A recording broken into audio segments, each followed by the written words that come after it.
I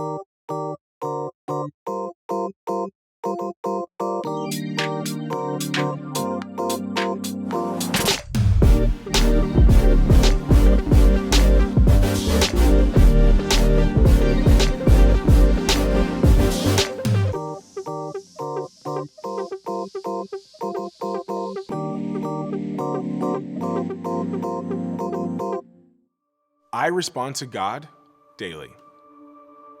We live in a world that often tells you you can be anything you want to be. You get to decide. You get to construct your life the way you want it. At least, that's what they say. What's certain is that it's never been easier to obsess over the way you want it. We're taught to think about our life in terms of our own tastes and desires, but what if that's the wrong question? What if it's not about what you want, but about what you are a part of? The Bible is not an advice column for getting what you want. It's a story.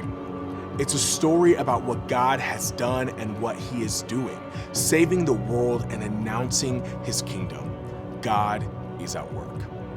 For those who have decided to follow Him, there is a far more important question than what you want. There is the question of where God is leading you. What is God doing? The Bible teaches us to set our life in the context of God's salvation. We are a new creation in Him, and everything about who we are and where things are going is being reworked by Him. The point is that God has a plan for your life.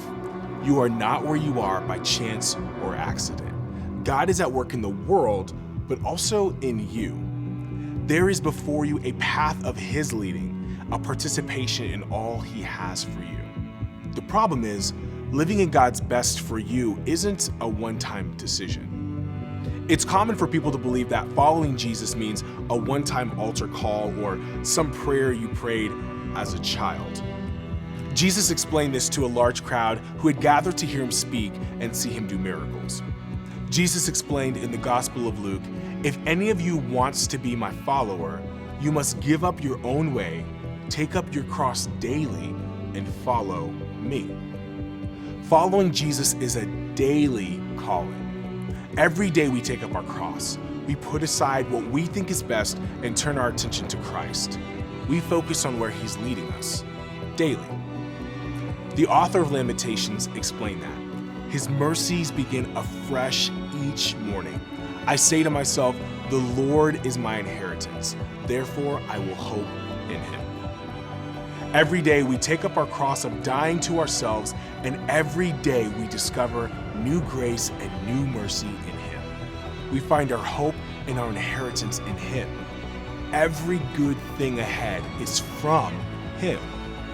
So we live, not as those frustrated by not getting their own way, but as those who have found something far better, His way. I respond to God daily.